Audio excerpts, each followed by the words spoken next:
I don't know which was weirder, the end of that parable or gathering here like we are today. It is a bit off-putting to hear somebody else sing, and you just want to sing, and you can't. But I want to start off my words today with a story about my friend Carol. I have a friend named Carol, and she, her whole life's ambition, the thing she dreamed of most when she was a little girl, is she wanted to get married and to have a family. And so when she came of age, she did. She got married, she had a couple of kids, and about 20 years later, the wheels fell off of her marriage, and she was divorced.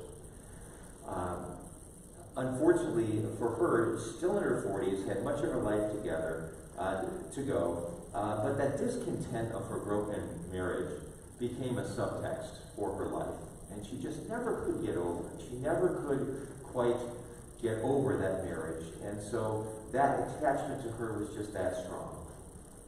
I also think of my friends Steve and Kathy. Every year they go out for an anniversary dinner, and when they have their anniversary dinner, they always bring gifts. So in this one particular celebration, they went out to the restaurant, the hors d'oeuvres had come, the gifts came out, and Steve was really, really expecting to get a certain gift. He thought for sure he was going to be able to get this one gift that he was looking forward to. The problem is when the gifts came out, he didn't get the gift that he was looking for. And his attachment to that gift played out on his face. And he just couldn't, it's a woman he'd been married to forever, and he was so sad.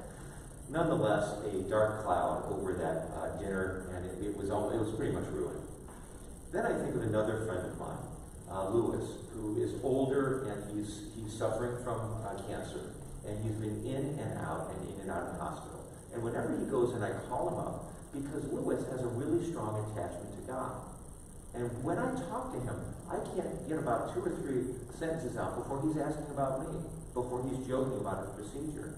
It's clear that his attachment to God surpasses that attachment that he has for how he's doing medically and for anything else in his life. Now, it's clear that where his main attachment is to God. God is where his heart dwells. God is where our hearts dwell, and where our expectations need to be planted. Because when we attach ourselves to God, I'm looking at my computer here, because every once in a while this Java thing comes up and wants to do something, and I'm going to skip that version. I don't know what that's about.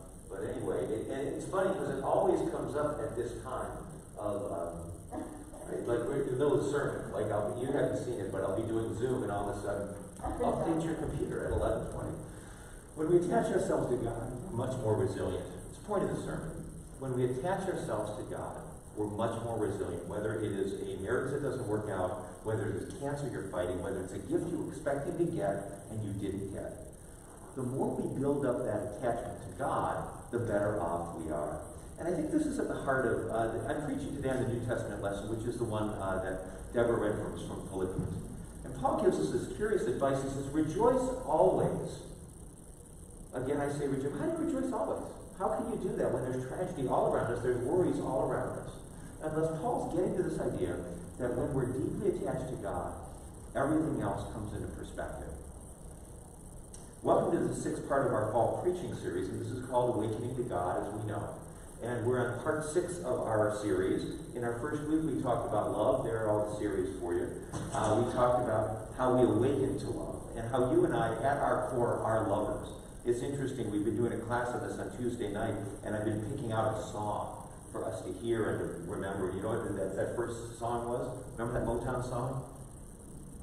You're just a love machine, right? Because that's what you are. You are built to love. You are animated by love. When you do loving things, that touches you at the heart. So we went from there and we talked about gratitude, awakening to humanity, socialization, desire. Today, attachment, the things that we attach ourselves to. And so we see what Carol's reaction might have been as she dealt with that divorce. What is it like when we put all our eggs in one basket? What does it feel like? And how do we go about attaching ourselves properly to the things that are around us? And of course, and as I mentioned, the heart of our sermon is going to be this line here. Lose the attachment, and life becomes so much easier. Lose the attachment, and life becomes so much easier. Build the attachment to God, And it helps us put the attachments to other things in perspective. How can we rejoice in the Lord always? By staying attached to God. I know that sounds simplistic. I know it sounds summative. But I think there's a nugget of truth for you and me in there this morning. Well, and here's one reason to whittle down our worldly attachments. Have you ever noticed that many of our worldly attachments just don't last? When I was in college, I was a junior, and I was going to my senior year, and they came on campus recruiting, and they wanted to recruit for an internship with this company called Xerox. Now, for those of you who are younger among us, they make copiers. but Xerox was really big at the time, and it was a very competitive internship. Throughout the Midwest, they were only picking one person. They had different regions. And so I interviewed, and I finally got the position. I was so excited to start there. They paid you. I mean, it was really terrific. Well, I remember the euphoria of that vocational accomplishment. And you know how long that euphoria lasted? Until the next job. And then the next job. And you remember your first job? Gosh, I got it. Remember your first car. Remember that woman or that man you wanted to marry, and you got it. Didn't last long, did it? You got tired of it, and you moved on to something else. Jesus talks extensively in the Bible about possessions, about money, about stuff. He never denigrates it, because there's nothing wrong with stuff. Jesus made the stuff, and he comes alive to the stuff. He came to be alive with us in the stuff. But stuff can only do so much for us, as we all know. And when we expect it to do more, that's when things get dangerous. Why? Because we form attachments to stuff. We can form unhealthy attachments to stuff. We can get conned into thinking that our health, our fulfillment, our joy can be found in the creation rather than the Creator. Remember what Jesus said, Matthew chapter 6. Where your treasure is, there your heart will be also. He's right. So we ask ourselves, where are our hearts? Are they set on stuff? Are they set on expectations? I just mean physical stuff. Are they set on certain outcomes? Are they set on the outcome of an election? Can I only be happy? Can I only rejoice? Are you sad today? Look at what you're attached to. Look at where your heart is. Bring down the attachment. Bring up the joy. Attach more to God and less to other things. That's where our contentment comes from. It's in God. It's in Jesus. It's in the Lord. No person, experience, or position can ultimately fulfill us, because that's what God's job is. And speaking of stuff, you guys, thanks so much to all the people who turned out yesterday. Steve Ernst and Deborah Davis and Jan Ernst, and turned what is our narthex and our atrium into something you actually walk by, because it is busy back there. I mean, we have a lot of stuff going on in this church. And I think that we all know that we need money to do that stuff. We've got people to feed. We've got addicts to heal. We've got homeless folk to house. People like you and me hoping to make God a bigger part of our lives through coming to church, through coming to community. And that's going to remind us rather profoundly of who we are and the job that we have in the world. So in the next couple of weeks, you're going to find, remember when we did that drop-off for you guys at the end of August? Everybody got a goodie bag. We're going to do that again at the end of October. We're going to drop off a goodie bag for you. And a stewardship packet with a pledge card is going to be included. We drop it off at your house, and we're going to ask ourselves to pray about our attachments. How can we make God, God's community, God's people, a bigger part of our lives? How can we make a parish that's making a difference in our community a bigger part of our lives? My family gives to St. David's for two basic reasons. St. David's feeds our souls, and it feeds other people. We see changed lives around here, people who would be worse off if they didn't know us. Just this week, it got too cold for one of our 12-step groups that's been meeting in our back lawn for, since March. And so a member called me and said, Father Chris, is there any way we can meet back in the building? We have some people here to whom this group is literally life or death. And if we can't meet in the building, we're afraid this group might dissolve. It took me 2 seconds to come up with the answer that you all would give. Go ahead, use the building, under 10 people, stay 6 feet away, wear masks, wipe everything down before and after. Go ahead. Because this parish, like Jesus, is in the healing business. In your stewardship packet, you'll see a quote from a lady. She contacted us a couple of months ago. She drives by the church. She's not a churchgoer. I don't know. She must have gone on the website, so you even gotten our web address that way, or our email. And she saw the busy driveway from going back and forth. And she saw the work that this parish does in the community. And she said, I want to help. Can you please tell me how I can get you a check? And so I emailed her back. I said, not only that, I'll tell you how much to make the check out for. If I and your vestry leadership need to come to you each year and ask you to give generously to your parish, we need to make sure that you know that we're worthy of your support and that you can trust us with what it is you give us. And yes, we can't do it without you. And yes, it's because we are mainly in the business of drawing closer to God. Why are churches here? Why are churches here in the middle of political seasons especially? Churches are here to be a social conscience of a community. Churches are here to remind us to do good. Churches are here to remind us that we are created by love, we live our lives best in love, and we're destined for love. This is not our church. This is God's church. And churches are tried and true places to seek God and do God's work.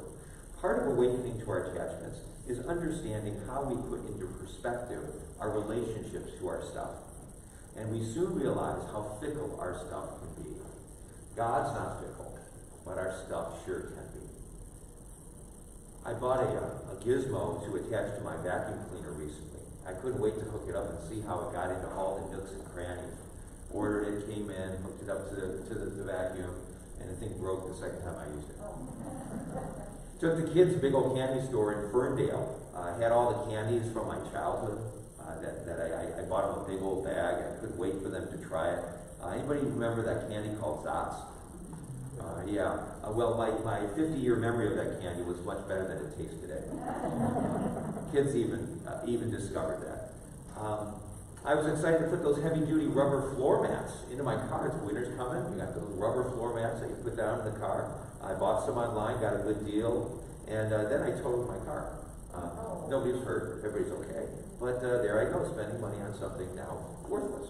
My point is this. I can spend money on busted vacuum cleaner attachments, candy and car mats, and be totally disappointed. But whenever I drop money into the plate here at St. David's, and I support my favorite charity, when I give to God, I'm never disappointed. I know where it goes. I know how it's being spent. I'm contributing to God's work in the world, doing with my stuff what I need it to do, and building up my attachment to God. I can take great joy in getting the vacuum gizmo, the candy, and the car mats, but they'll never give me the lasting fulfillment that I get in building up my attachment to God. I believe that giving to your church is one of the best expenditures that you'll ever have when it comes to never having a regret. And so before we go, I want to offer one tip, and this again is from the book of Philippians, because I don't know about you, I can, it usually happens to me at night or when I wake up, I can wake up thinking a bunch of different things that don't do me a lot of good. And Paul gives us some unique advice in Philippians about what we should think about what we should think about. I know that a super tanker doesn't turn on dime, but it will eventually if we keep our hands on the wheel long enough. And the super tanker that is our minds, and changing the ways we are attached to things, can be helped by this quote here from Philippians 4. Whatever's true, whatever's honorable, just, pure, pleasing, commendable, if there's any excellence, think on these things. And that first one, think on truth, because so often we get caught up in the lies. You won't make it. You're not good enough. You're not. You're in trouble. You won't be taken care of. That's not the truth. And God would help us remember the truth, whatever's true and honorable and commendable and pure and pleasing and just and excellent and worthy of praise. So I've got one piece of homework for you this week. Build up that attachment to God and to godly things. I don't know what that looks like in your life. I don't know what your rhythms are and how you do that. But how can we, individually as a community, build up our attachment to God, trusting that God is going to take us through this? The easiest thing to preach on from this entire passage of Philippians is where he says, don't worry. But we know that. We know not to worry excessively. What we need help doing is putting our minds, setting our minds on the things above, and building up those attachments. So I wonder if you might bow your heads and say a prayer with me. Dear Lord, who promises that the closer we come to you, the closer you will come to us. Help us loosen our attachments to everything but you. Remove from us false idols and the temptation to put anything before you. Help us see anew the folly in chasing after earthly things and the blessing of pursuing heavenly things. And reinvigorate us with a fresh and powerful dose of the Holy Spirit, that we might have renewed power to seek you first, knowing that you will take care of all else. This we ask of our brother Jesus, who showed us how to dwell both on earth and in you.